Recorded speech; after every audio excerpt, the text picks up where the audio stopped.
So it says, find the missing triangle angles. We're back to right triangle stuff. I'm not back to, we've been doing right triangles all this time. So go ahead and draw yourself a right triangle. It doesn't matter where A and B go, but C has to be the right angle, because when you do the Pythagorean theorem, A squared plus B squared equals C squared, C has to be the hypotenuse. It really doesn't matter where you put the other two as long as C is the right angle. All right, and do you remember the little letters go across from the capital letters, baby A and baby B, coming back to us? You're gonna have a final. All right, so 4 is gonna go right here, and 9 is gonna go right. So we're gonna find the missing angles. We know C is not missing, C is 90, that's by definition. Let's find A first. So this is your point of view. Look where I'm pointing. It's like you are here on the map. That means 4 is the what? Opposite, good, and 9 is good. Which trig function means opposite and adjacent? Good. Tangent of A equals 4 over 9. And then how do you type that in your calculator to get A? What do we call it? What's the whole unit about? Inverse. It's tangent inverse. So second tangent. You want to like anti-tangent to cancel this tangent out and get A by itself. So tangent inverse 4/9. That's why these problems go in this unit, because we're covering inverse trig functions. But I've already shown you how to do it. You just hit second tangent. It'll put the tangent with the little -1. How many decimal points do we do? 3. So 23.962 degrees. Try to remember to put the degree symbol so you remember that what you're finding is an angle. Every single one of these is going to be degrees. That's what we're doing. Now, don't clear that off your screen. Here is the quickest, most efficient, easiest way to get angle B. What do all 3 angles have to add up to? 180. But this one's 90. So what's left for these two is how much? If the whole thing has to be 180 and that one's 90, what's left for these two? 90. Thank you. It wasn't supposed to be a trick question. Are you with me? 90 is left for these. I know you're tired, but 90 plus 90 is 100. Okay, there, I got you to nod your heads. Here's the easiest way to do this. Leave this sitting on your calculator screen and just hit minus. You see how it does answer minus? 90. Now the answer will come out negative, but just don't put the negative. That's the easiest way to do that, is just hit minus 90. Do you understand why it was minus 90 though? I'm not sure that landed. Are we? Okay. So 66.037 for B.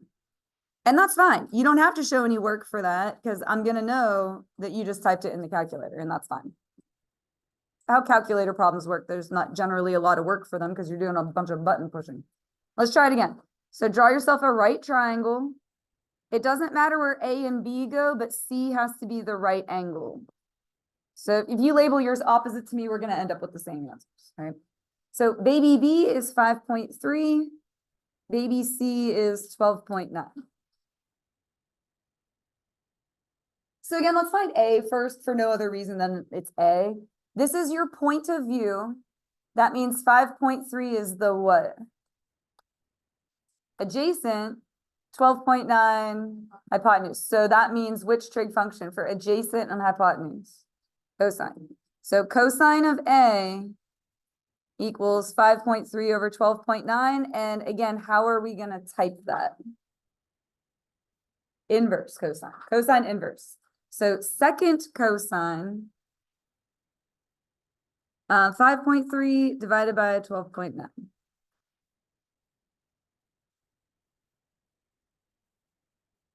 And again, try to remember to put the degree symbol so you remember it's an angle that we're finding. And again, the easiest way to get angle B is just leave that sitting on the calculator screen, hit minus 90, and then just don't put the negative. Because what you want to do is 90 minus that number. But if you do that number minus 90, you get the same thing. Just don't put the negative. Oops. I'm writing with pen, which is not good. You shouldn't be doing that.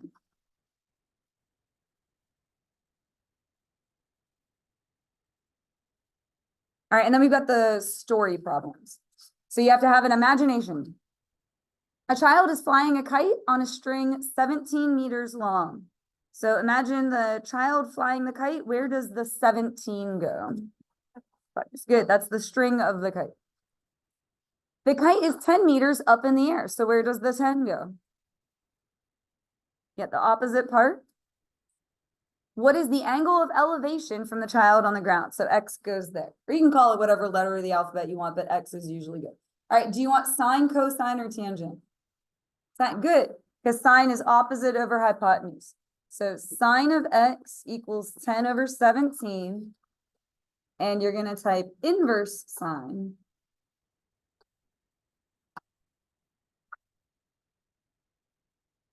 And what are we ending up with? Good, me too. All right, so 36.031. You can truncate or round. I just always truncate because you don't have to really think about it. So we're just gonna try that a few more times. So just have an imagination. A plane is flying 20,000 feet in the air. So where does the 20,000 go? The opposite side. I hope your plane would be flying at a relatively steady height. Like otherwise your plane would be doing this, which would be, not a fun ride. All right, it says the horizontal distance, so by definition, that's going to have to go down here, is 5,000 feet. What is the angle of depression? All right, angle of depression would technically be this angle here, but you remember alternate interior? Sky and the ground are parallel. No matter what, it's still going to go at the bottom of the triangle. Like, if this is the sky, technically, that's the angle we're looking for, but you remember how these are congruent? Remember that word congruent from geometry? All right, so sine, cosine, or tangent? Tangent, we have opposite and adjacent. Tangent of X equals 20,000 over 5,000.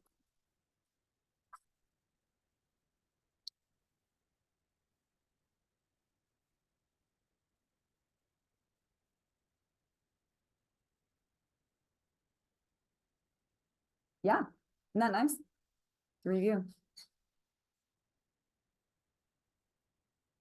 So you still need to be able to do it. But the reason it fits in this unit is because we're doing inverse trig functions. A hot air balloon is tied to a stake in the ground with a rope that is 150 feet long. Where would that go? The hypotenuse, but hold on a second.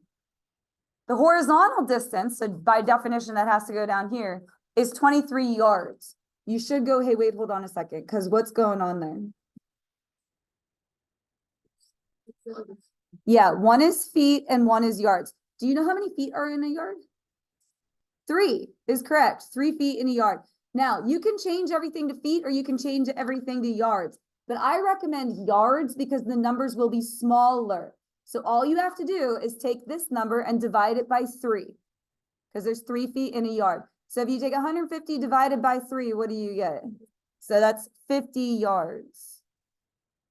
So 50 is the hypotenuse, 23 is the horizontal part. On your check your understanding, there's one like that has yards and feet. Just take the feet and divide them by 3. That's the only conversion. Does anyone know how many feet are in a mile though? I'm just checking. I just want to see if anyone knows it. Well, that's really close. 5,000. It is 5,280. Well, you probably know what a quarter mile is, don't you? Some people that are into cars know a quarter mile, but anyway, it's 5,280. I was just checking. If you knew it was close to 5,000, that's cool. All right. What is the angle of elevation from the stake to the balloon? So X goes there. Why don't you just sit right in there? I'll get your stuff in just 1 second. So sine, cosine, or tangent? Cosine, good, because we have adjacent and hypotenuse. So cosine of X equals 23 over 50. And when you type it, you're going to type cosine inverse.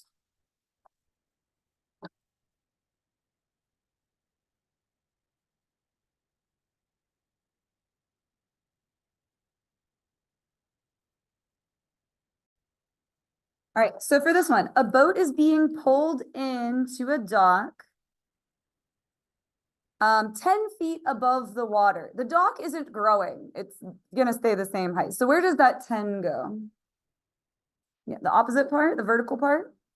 What is the angle of elevation from the boat to it's called a winch, the thing that pulls it in, when there's 26 feet of rope out? So, use your imagination. Which part is the rope? Yeah, the hypotenuse. Good. It's the same as the kite string, like the string, the rope, whatever it is. All right, so sine, cosine, or tangent? Sine, good.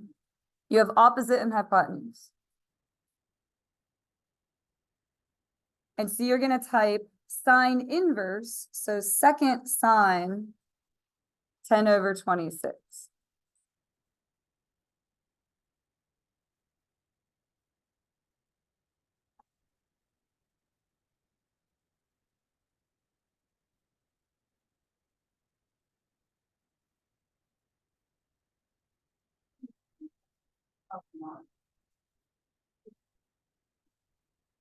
All right, and then last one, I made this one a little bit different, just as a heads up, so we could do some more review since you will have an exam in here.